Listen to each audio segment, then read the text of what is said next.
percaya penyertaan akan selalu ada dalam kehidupan kami. Penyertaan akan selalu memberikan yang terbaik dalam kehidupan kami, Bapa.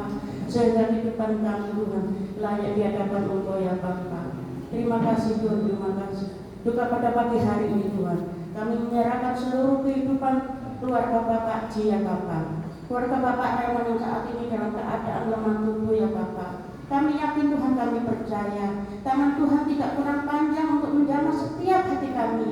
Setiap sakit penyakit yang dia alami, Tuhan akan selalu menyertai dan memberkati mereka ya Bapa. Tuhan Yesus, telinga Tuhan tidak kurang tajam untuk mendengarkan seruan doa kami. Tetapi satu yang kami yakini, Tuhan selalu baik dalam kehidupan kami. Amat baik, teramat baik, apapun yang kami rasakan saat ini. Pertolongan Tuhan tepat pada waktunya ya Bapa. Terima kasih Yesus, terima kasih. Untuk pada hari ini Tuhan, kami menyerahkan hamba yang sebentar akan menyampaikan firman Bapa. Berkati mereka, berkati keluarganya Bapa, berkati pelayannya Tuhan, dimanapun ia berada, Tuhan akan selalu menyertai dan memberkati mereka ya Tuhan. Terima kasih Bapak, terima kasih. Kami yakin Tuhan, kami percaya pertolongan-Mu selalu ada dalam kehidupan kami ya Bapa. Tuhan berfirman-Nya Tuhan lewat hamba-Mu, kami siap mendengar. Hanya di dalam nama Tuhan Yesus. Haleluya. Amin.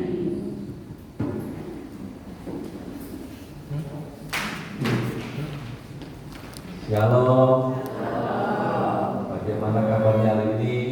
Baik, Kok lemes ya?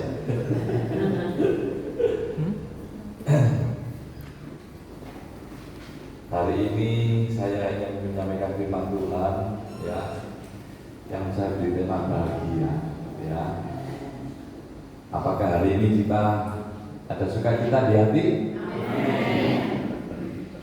Ya, sekali lagi saya berkata, kita sama-sama belajar ya. Tidak ada yang lebih hebat, karena firman Tuhan itu pedang bermata dua ya. Baik buat yang mendengarkan, juga baik buat saya yang membawakan ya. Mengapa saya kali ini tertarik ingin membawakan tema bahagia? Karena saya melihat saat-saat ini banyak anak-anak Tuhan, orang percaya yang tidak bahagia, kurang bahagia. Karena apa? Sering bersungut-sungut, ya sering berkeluh kesah. Rasa-rasanya dia tidak memiliki Tuhan. Jadi hari ini tertarik membawakan tema dengan bahagia. Karena bahagia ini adalah sesuatu yang berharga, yang dicari semua orang, betul tidak saudara? Saudara bekerja mati-matian, saudara berdoa, melakukan segala sesuatu, tujuannya untuk bahagia, betul tidak? Masa saudara tidak ingin bahagia? Ya betul tidak? Tapi jujur, dalam kehidupan kita sehari-hari, ya, sulit sekali kita untuk berbahagia. Tantangan demi tantangan, ya, pergumulan demi pergumulan, membuat kita pusing, membuat kita stres, ya. Padahal firman Tuhan dikatakan hati yang gembira adalah obat, ya. Jadi kita kalau gembira, kalau bahagia, kita ini badan bisa sehat, ya. Berkat bisa melimpah, ya. Berkat sekali lagi tidak selalu finansial. Seperti Bu Kartolo tadi, itu berkatnya melimpah, menurut saya. Karena belum tentu orang seusia Bu Kartolo dengan kondisi yang sehat, ya, walaupun keadaan apapun tetap mengucap syukur. Itu satu anugerah, satu anugerah. Ada teman saya ya kaya, ya, terus dia itu istilahnya ditipu sama orang 3 juta, susah setengah mati, stres setengah mati. Padahal uangnya FM. Ya memang itulah manusia ya. Ya toh. Jadi kita ini sekarang ini krisis bahagia. Ya, orang bisa datang ke gereja, orang bisa melayani, tapi hatinya belum tentu bahagia, saudara. Ya, tapi dibilang di tempat lain. Ya, haleluya. Hari ini saya ingin menyampaikan sesuatu yang sangat penting, bagaimana kita bisa memperoleh kebahagiaan menurut versi firman, menurut firman Tuhan, saudara ya. Jangan kita cari bahagia menurut dunia, karena seringkali orang itu kepingin bahagia dengan cara-cara dunia. Contoh, dia maaf ya, ini negatif, dia ke tempat hiburan, karaoke, ke tempat-tempat minum-minum, mabuk-mabuk, dia ke diskotik, dia ke teman-teman yang negatif-negatif. Tujuannya apa? Ingin bahagia. Tapi bahagianya sementara negatif. Tapi firman Tuhan jelas pada pagi hari ini nanti bahwa di dalam Tuhan itu ada kebahagiaan sejati. Ya. Saudara harus ingat ya bahwa kita ini tidak pernah ditinggalkan Tuhan. Itu yang paling penting. Segala situasi apapun kita tidak pernah dilepas dari kontrol Tuhan. Ya, jadi jelek maupun seburuk apapun kondisi kita, mungkin saat ini kita dalam lembah kegelapan, tetap percaya bahwa Tuhan selalu ada dalam kehidupan kita. Jika Tuhan ada dalam kehidupan kita, maka kebahagiaan yang lahir dari hati itu selalu meluap, mengalir keluar dalam kehidupan kita. Kebahagiaan ini bukan dilihat dari apa yang kita dapat, apa yang kita rasakan juga. Kebahagiaan adalah keputusan hati kita untuk bahagia. Ya, sekali lagi saya berkata, output tidak bisa mengaruhi input. Luar tidak bisa mengaruhi hati kita. Mestinya seperti itu. Hati kita lah yang mempengaruhi, yang bisa mencerminkan hal yang di luar. Kalau hati kita penuh dengan sukacita, dengan sendirinya kita akan kelihatan kita itu sukacita. Ya. Tapi seringkali kalau ada rezeki, ada naik jabatan atau apapun, baru kita bahagia. Ya. Tapi kalau kita mengalami kerugian, mengalami sakit penyakit, mengalami sesuatu, baru kita sulit untuk bahagia. Ya. Hari ini saya ingin memberikan beberapa poin bagaimana kita bisa memperoleh kebahagiaan versi firman Tuhan. Yang pertama, kita harus memiliki ketenangan hati. Ya, ketenangan hati ini sesuatu yang dibutuhkan dalam kehidupan kita untuk memutuskan segala sesuatu di dunia ini. Segala apapun. Ya.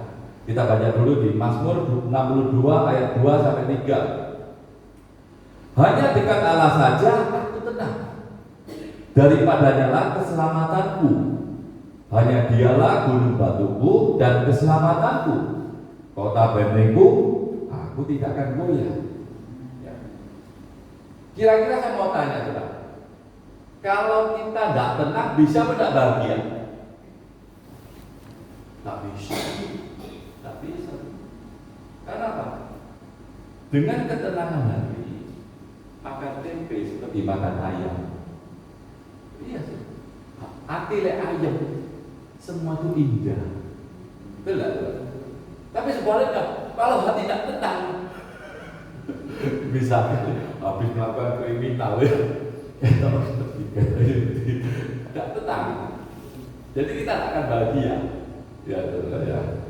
Jadi dikatakan tadi hanya dekat Allah saja hatiku tenang.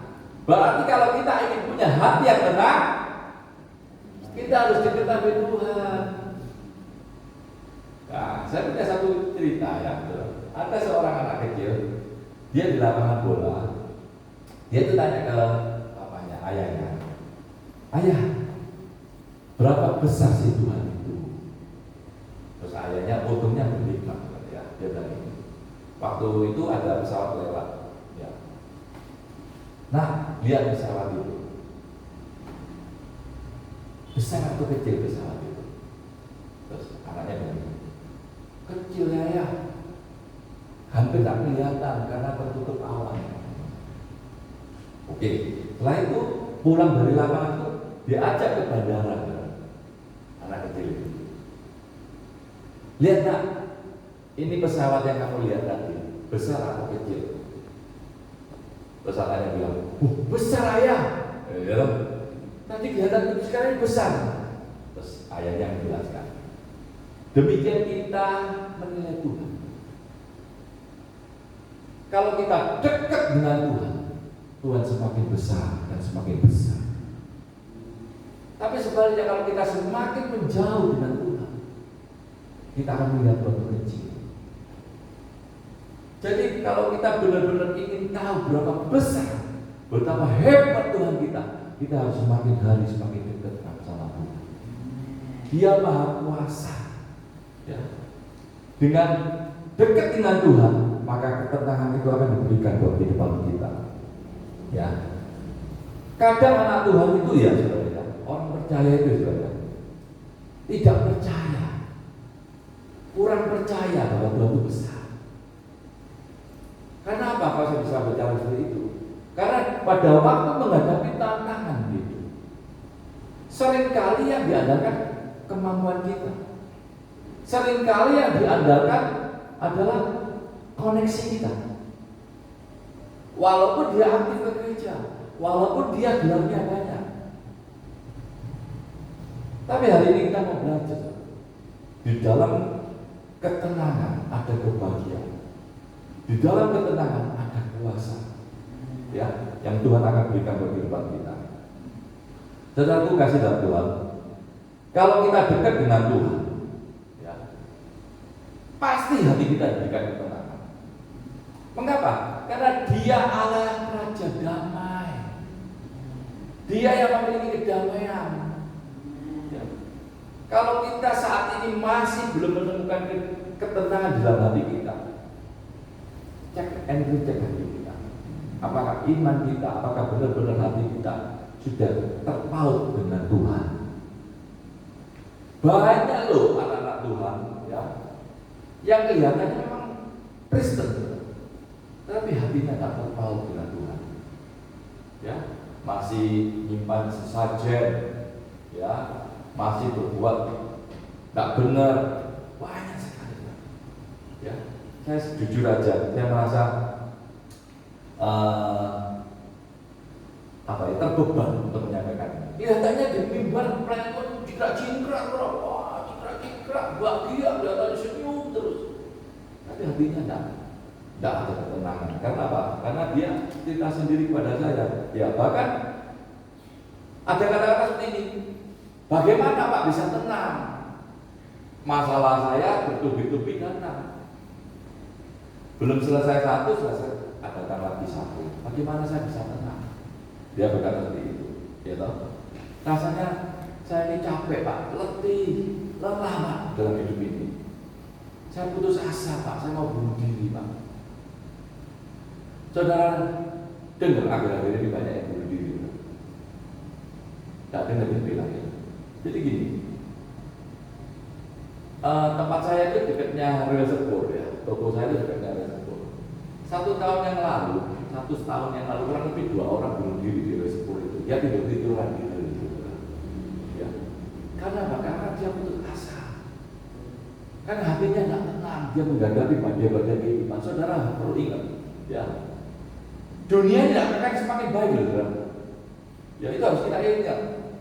Oh jadi pikir aku itu Tuhan makin baik-baik saja, tidak. Semua mengalami badai.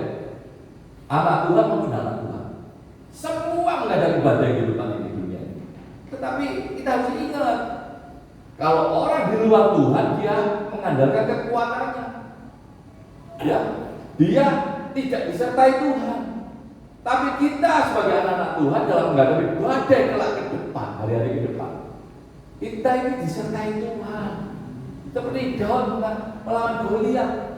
Goliat besar, tapi dia tidak takut karena dia yakin dia maju berperang bersama Tuhan. Jadi jangan berharap, jangan punya pikiran dunia tidak. Dunia semakin baik tidak. Ya. Saudara-saudaraku kasih dalam Tuhan, ada undangan ya yang Tuhan berikan buat kita. Di Matius 11 ayat 28 sampai 30 dikatakan, marilah kepadaku semua yang letih, lesu dan berbeban berat, aku Tuhan akan memberikan kelegaan kepadamu. Pikulah kok yang kupasang, Tuhan pasang, dan belajarlah kepadaku, Karena aku lemah lembut dan rendah hati, dan jiwamu akan mendapat ketenangan. Sebab buk yang kupasang itu enak dan bebanku pun ringan. Ya, Tuhan akan memberikan kelegaan di saat kita datang kepada Tuhan. Pesan saya ya, banyak orang ya, kalau kita menghadapi masalah besar, ya, di titik nadir yang paling bawah, jangan sampai kita meninggalkan Tuhan. Banyak anak-anak Tuhan di titik bawah, dia bahkan meninggalkan Tuhan. Jangan berani. Kita pasti dilindas oleh dunia ini, dilindas oleh iblis. Bahkan semakin tekanan semakin ada, kita capek, kita bisa ada undangan dari Tuhan. Aku capek Tuhan menghadapi ini. Ya, aku stres Tuhan. Tuhan berjanji, aku akan memberikan kelegaan kepada. Ya, jiwamu akan mendapatkan ketenangan. Ya, hidup ini simpel lah. Ya. Tuhan itu ingin kita dekat dengan Tuhan. Dalam bahasa Yunani, kelegaan adalah anopauso, dari kata anopau, ya, yang berarti beristirahatlah, diemo. Tuhan itu menyertai kamu. Ya, implikasinya Dia selalu menyegarkan kita. Jiwa kita ini selalu segar dekat dengan Tuhan. Ya, jadi saudara kalau memang dekat dengan Tuhan, maka Tuhan itu menyegarkan jiwa kita. Walaupun jiwa kita capek, letih, lesu, apapun Dia akan segar. Ya, janji Tuhan kepada kita, ya, orang-orang yang sungguh kepada Tuhan, kita akan selalu diberikan kedamaian, ketenangan, ketentraman dalam hidup ini. Ya, saudara kasih dalam Tuhan. Kalau kita ini hidupnya tenang, pola pikir kita pasti tenang, betul tidak sih? Dalam menghadapi kehidupan ini, apa yang harus kita putuskan, apa yang harus kita kerjakan, pasti kita memutuskan lebih baik kalau hati kita tenang. Setuju nggak? Kalau kita gegabah, kita sudah panik, memutuskan sesuatu tidak salah, banyak salah. Tapi kalau hati kita tenang, kita bisa berdoa, terus kita memutuskan sesuatu lebih baik. Ya, jadi ketenangan ini menunjang kita untuk bahagia. Ada satu kisah, ada helikopter berisi 4 orang, 1 pilot 3 penumpang.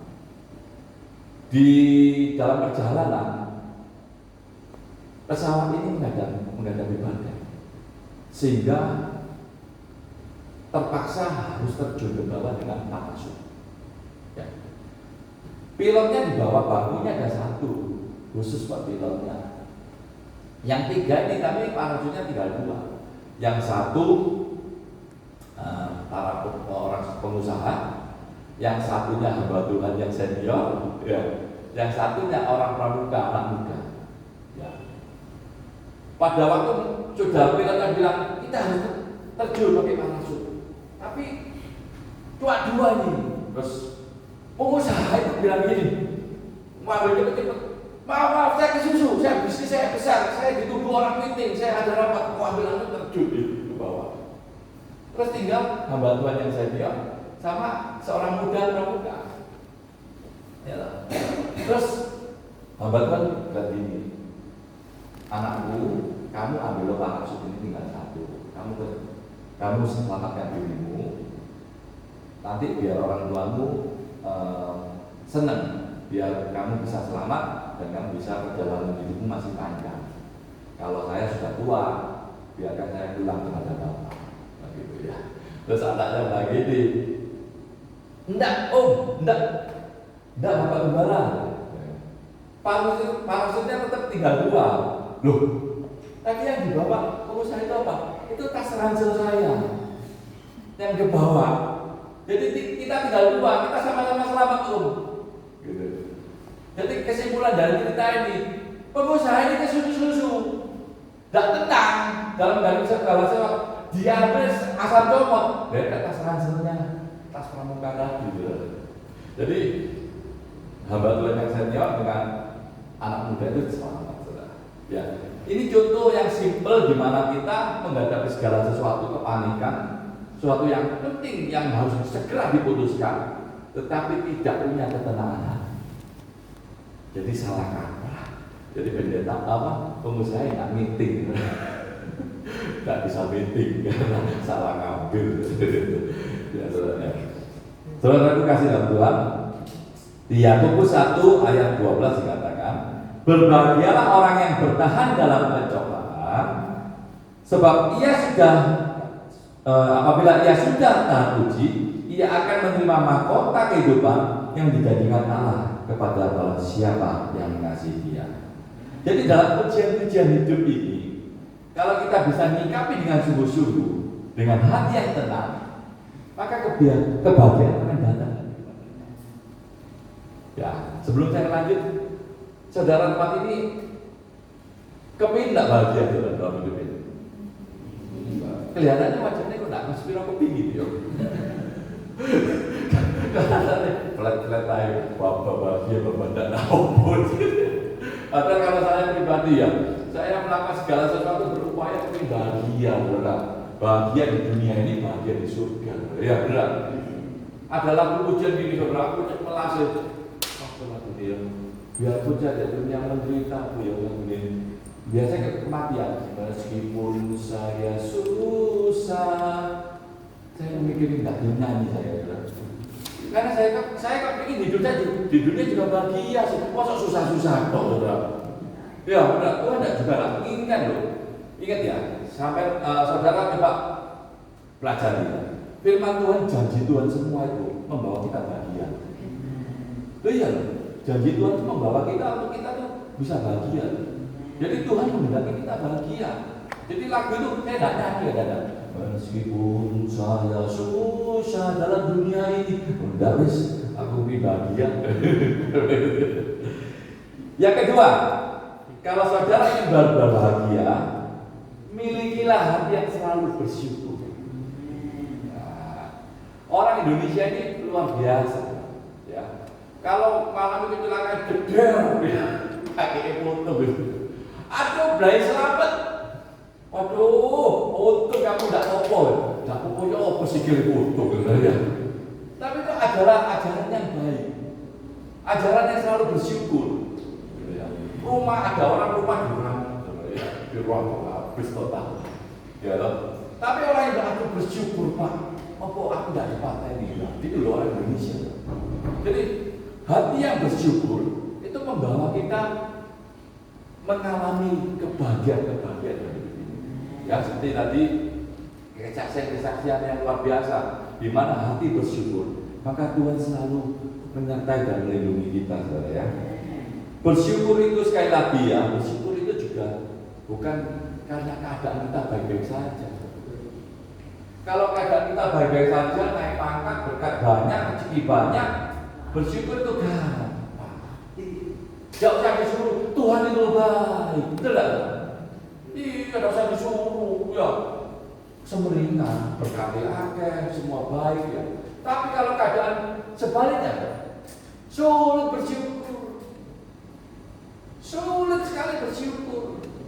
Karena apa? Karena selalu melihat apa yang ada, selalu melihat apa yang di depan mata.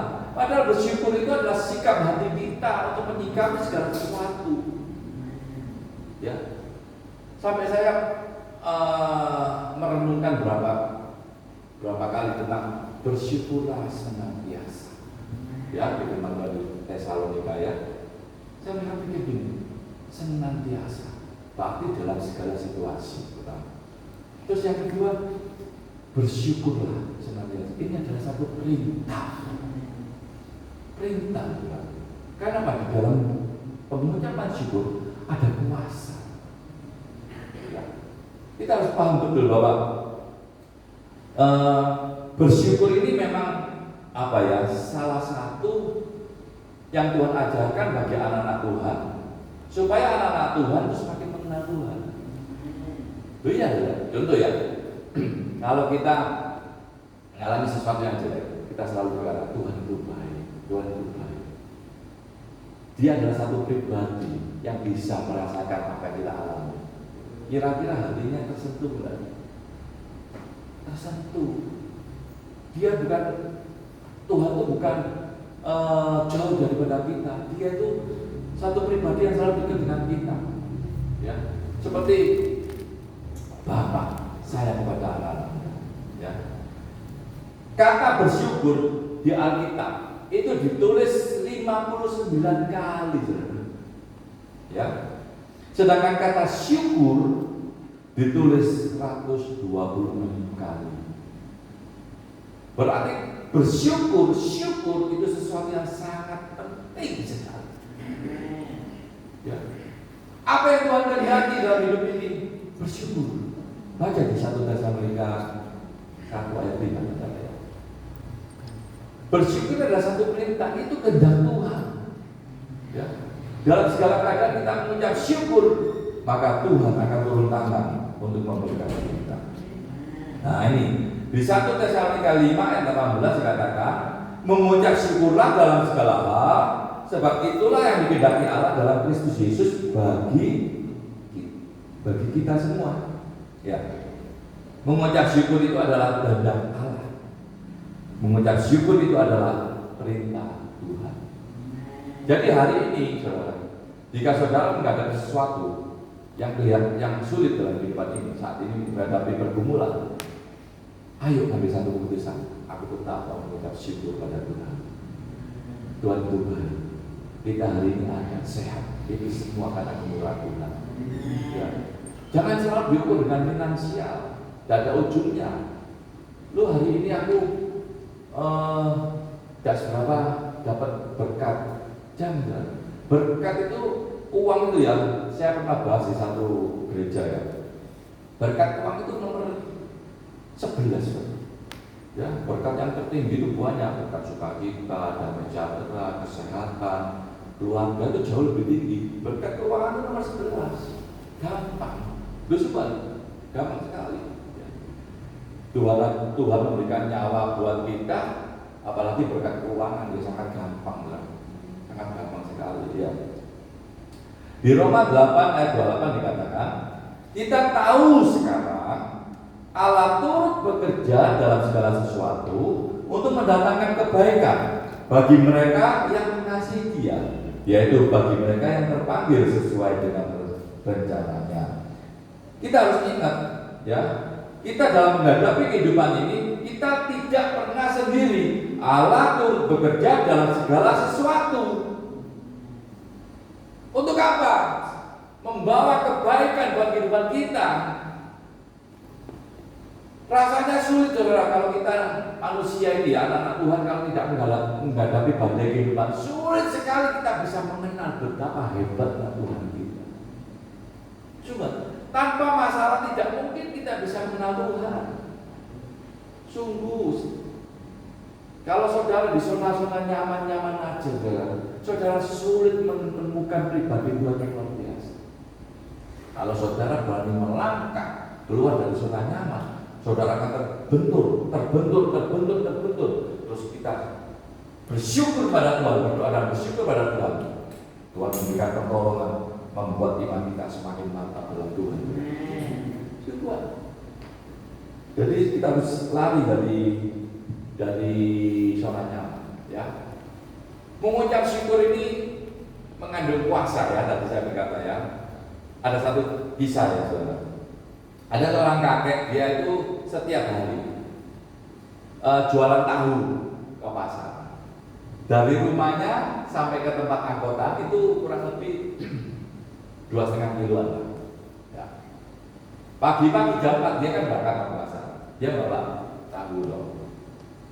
Dan sengaja dia kepleset masuk selokan. Tahu ini hancur. Ya. Terus akhirnya dia tidak jadi, tapi dia mengucap syukur terus. Kakek ini cinta Tuhan. Dia nyanyi, ku menang. Terus cucunya bilang, kakek, tahunya hancur kok ku menang. Kan ada jualan. Oh iya, Tuhan itu baik, tetap baik. Nah, singkat kita dapat 2 jam di kamar di anggotanya tuh ternyata mengalami kecelakaan. Nah, berarti kakek ini sudah diluputkan loh dari kecelakaan itu loh ya. Nah, setelah itu malam hari kakek ini ditemui tamu, saudara. Dia bilang gini, Kayak saya mau beli tahu, aduh maaf, tahunya hari ini nggak ada yang bisa dijual karena hancur. Saya tadi jatuh, jadi tahunya hancur. Terus orang tersebut bilang, "Loh, nggak apa-apa kek. Saya beli tahu memang nggak menghancurkan, karena buat makanan ternak, campuran makanan ternak." Loh, kamu mau hancur? Mau beli yang hancur? Mau kek? Aduh. Terus akhirnya dibeli dengan harga yang normal. Dan saudara percaya kalau kakek ini pulang dengan bersungut-sungut, mungkin planning Tuhan beda. Ya, Tuhan itu sutradara yang hebat, saudara. Kalau pulang dengan bersedih hati, beda, saudara. Tapi karena dia pulang dengan kumenang, loh Tuhan ini mikir Tuhan, aku kira ngalami ini kumenang, kemarin tak berkati.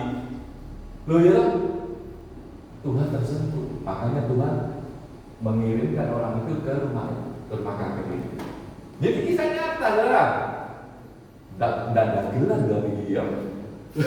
Saya ini coba nyata. Jadi saya kalau diceritain orang, kalau ada sesuatu yang bagus, kasih hati. Tak buat sharing-sharing gini. Karena apa? Kadang-kadang kalau dikasih ilustrasi, kasih contoh nyata, kisah nyata, tuh orang lebih mengenal. Jadi tidak karang-karangan saya yang memang nyata. Gitu loh. Memang ada orang Surabaya ini, gitu loh. Rumahnya ada dalam gang. Oke. Saudara kasih dalam Tuhan. Ayo kita belajar mengucap syukur dalam segala. Ya, baik maupun tidak baik keadaan kita, tetaplah mengucap syukur. Untuk maupun rugi keadaan kita, tetaplah mengucap syukur. Saya ingat satu lagi cerita. Saya punya teman orang Padang. Dia tuh kesaksian ini langsung pribadi ke saya cerita. Dia itu beli mesin mahal. Dia itu pengusaha yang besar. Dia beli mesin mahal, nunggu nyimpen duit sehingga bisa beli mesin. Nah, sehingga kita dia bisa beli mesin dengan harga sangat mahal, terus didatangkan dari Eropa.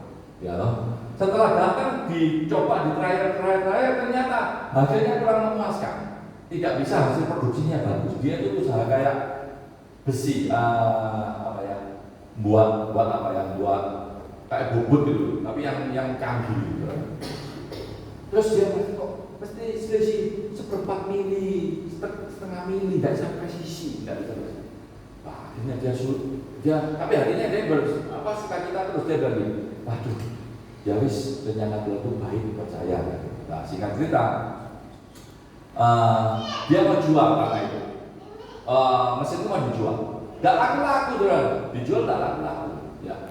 Terus ada orang yang mau beli, wes jual murah wes, penting maju, iki mesin ini tidak bisa presisi, saya tidak bisa pakai. Nah, setelah laku kepada orang ini dibayar, ditransfer uangnya toh, ya, puji Tuhan senang ya. Pada waktu mesin ini dinaikkan ke mobil yang mau ngirim ke dia ini, pakai katron, jatuh mesin itu, ceplok kan, dia begitu, waduh, tapi dia mau Tuhan tuh baik, kita gitu, Tuhan tuh baik, Tuhan tak akan meninggalkan saya. Jadi akhirnya orang yang mau beli membatalkan, kan mesinnya jatuh, dia tetap membatalkan, tapi dia tetap bilang Tuhan tuh baik. Ya, singkat cerita, setelah jatuh kan posisinya kan miring. Nah, dia bagian teknis itu lihat, loh Pak, ini bautnya kok banyak yang kendor. Nah, singkat cerita, bautnya dikencengin semua, hasilnya presisi, dipakai sampai hari ini dan hasilnya berkatnya luar biasa. Jadi tidak jadi dijual, mesinnya itu cuma bautnya kurang seret.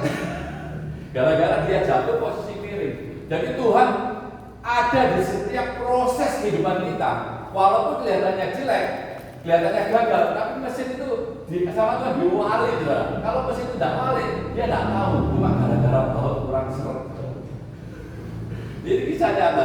Jadi dalam pengucapan syukur ini ya, saudara, kita itu bisa melihat betapa hebatnya Tuhan dalam kehidupan kita. Hati yang bersyukur membawa kita hidup bahagia. Ayo kita lakukan 3 hal ini, saudara. 1, bersyukur dengan sepenuh hati. Ya. Kita semua akan mendapat kepuasan batin. Ya, saudara kalau bersyukur, hati kita adem ayem. Ya, adem ayem. Yang kedua, bersyukur dengan tiga, kita bisa memuji Tuhan, mengakui hidup kita hanya oleh kasih karunia Tuhan. Kita bisa bercerita, hidup saya karena kasih karunia Tuhan. Itu satu pengucapan syukur yang luar biasa. Yang ketiga, bersyukur dengan perbuatan, yaitu dengan membantu dan menolong orang lain. Ini adalah salah satu yang bermanfaat buat kehidupan kita. Kita nolong orang lain itu ya, saudara, itu baik buat diri yang memberi. Coba, saudara menolong orang itu, orang lain yang ditolong senang, tapi baik juga buat kita. Loh ya, coba. Jadi orang memberikan pertolongan, memberikan kasih, itu sangat positif buat yang memberikan. Ya. Jadi kita harus benar-benar bersyukur pada Tuhan. Yang ketiga, kalau kita mau hidup bahagia, hiduplah dalam kebenaran. Nah, ini juga penting ya. Kalau kita hidup tidak dalam kebenaran, kita tidak mungkin bisa bahagia. Ya, seperti tadi yang saya katakan, takut gini, ada polisi lewat takut, ada karena hidup kita tidak benar. Ya, kalau hidup kita benar, ketemu siapapun oke. Ya, di gereja pun senang. Kalau di tempat lain saudara ya, ada golongan ini, golongan ini. Kalau salaman tidak mau, saudara. Banyak seperti itu. Jadi nggak bisa rukun dalam satu gereja. Jadi yang ini bloknya ini bloknya ini gitu. Jadi saling bermusuhan. Jadi misalkan ketemu itu datang, ya, iya Juan, ini realitas ini saya sendiri yang alami gitu loh. Jadi seringkali memang gereja itu masih hidupnya nggak karu-karuan gitu ya. Jadi perlu yang banyak yang diperbaiki. Yohanes 8 ayat 32 dikatakan, dan kamu akan mengetahui kebenaran dan kebenaran itu akan memerdekakan kamu. Kalau saudara benar-benar hidup dalam kebenaran, saudara akan merdeka. Kalau saudara merdeka, bahagia tidak saudara? Indonesia ini merdeka, pasti masyarakat, pasti penduduk warga negara Indonesia pasti berbahagia. Orang kalau sudah merdeka, seperti orang bebas. Orang kalau keluar dari hukuman, saudara, senang-senang mati saudara ya. Karena dia sudah dibebaskan dari segala belenggu. Nah, tapi sayangnya anak-anak Tuhan seringkali membelenggu dirinya sendiri, mengikat dirinya sendiri. Yang rokokan tetap rokokan, yang mabuk tetap mabuk, yang nyolong tetap nyolong, yang zina tetap zina. Kita sendiri, makanya hidup kita ini tidak mengalami kebahagiaan karena hidup kita masih tidak benar. Gitu loh.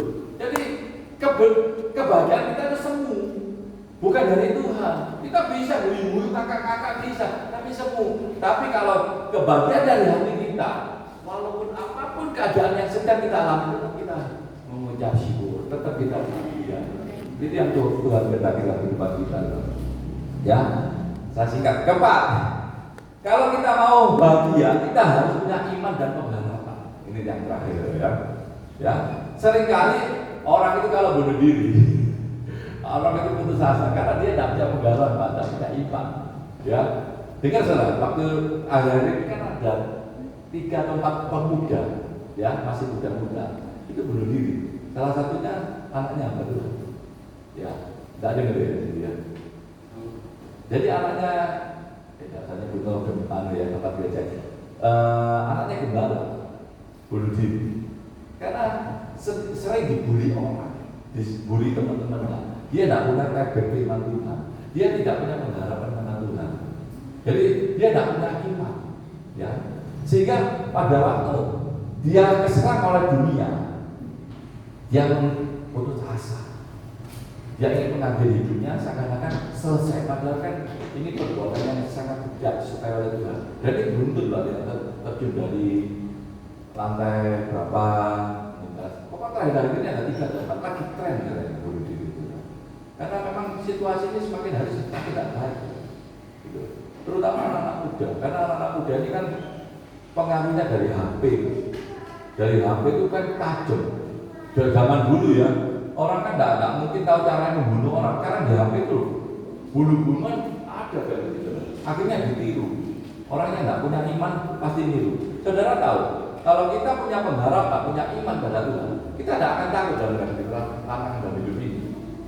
Ya, saya kasih contoh satu aja. Sadrak Mesach dan Abednego. Pada waktu dia disuruh menyembah Bapa, dia tidak tahu. Ya, dia tahu dia akan mendapat konsekuensi hukuman mati. Ya, dimasukkan dalam perapian, digoreng. Dia tahu. Tapi dia punya pengharapan, punya iman, Tuhan pasti menolong saya. Pasti menolong saya. Bahkan mereka berkata bahwa walaupun Tuhan tidak menolong saya tetap percaya pada Tuhan. Itu satu iman dan pengharapan yang luar biasa. Ya, di saat itulah Tuhan mau.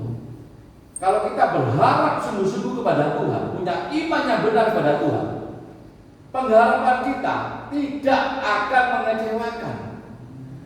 Tuhan tidak akan mengecewakan kita karena Tuhan berjanji apapun, dimanapun keadaan, Aku pasti menolong kau. Dia Allah Immanuel, Dia selalu bersama dengan kita.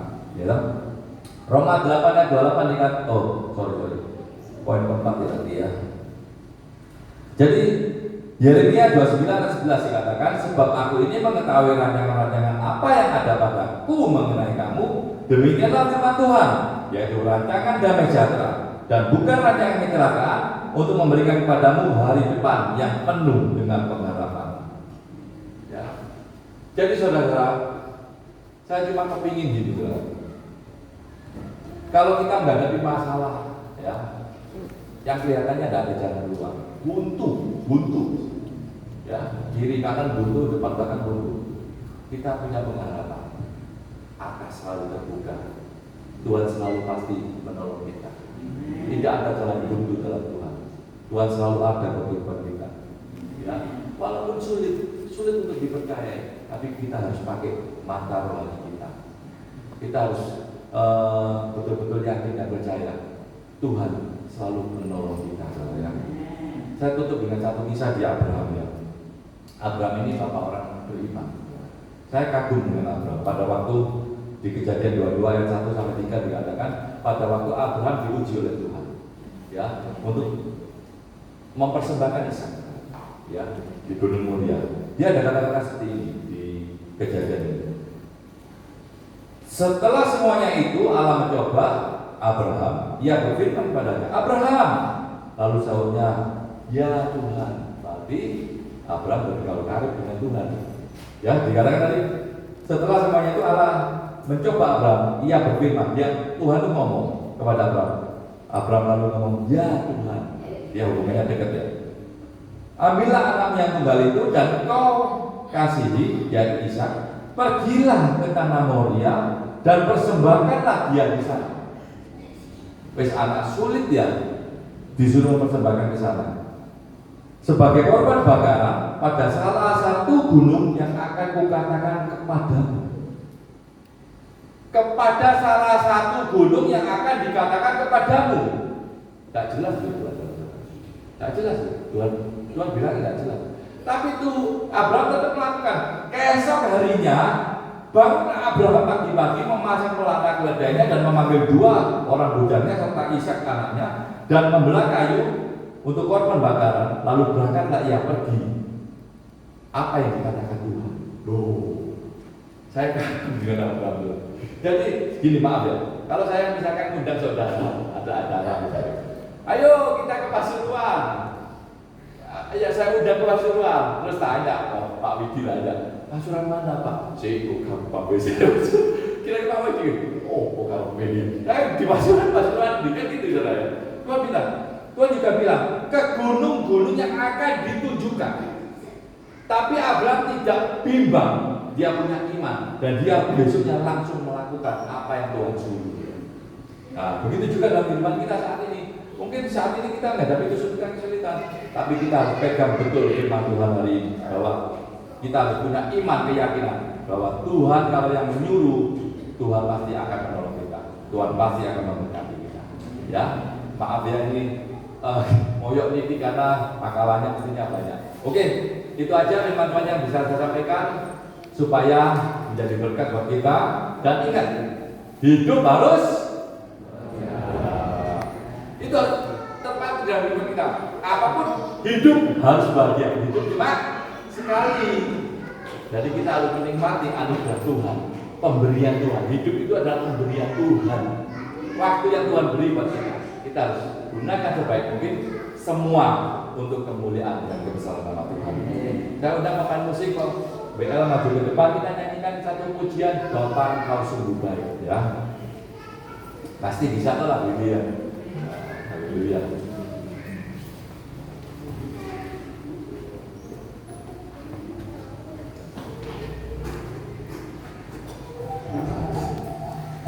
Kita nyanyikan dengan hati yang sungguh-sungguh pada Tuhan.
Dari awal lagi Bapak kita pasti berdiri sama-sama.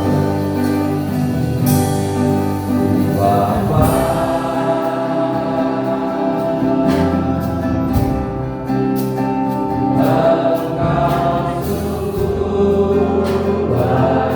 Engkau sungguh baik Tuhan, haleluya. Kasih-Mu melimpah, kasih-Mu melimpah dalam kami Tuhan. Hidupku Bapa,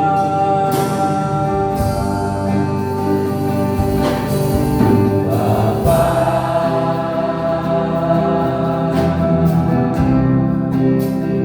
Ku berterima kasih, terima kasih Tuhan.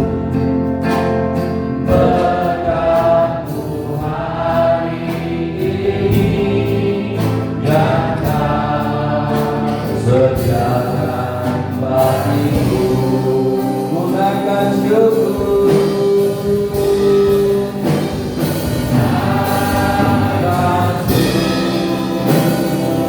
Terima kasih, haleluya, haleluya. Bahagia, amin.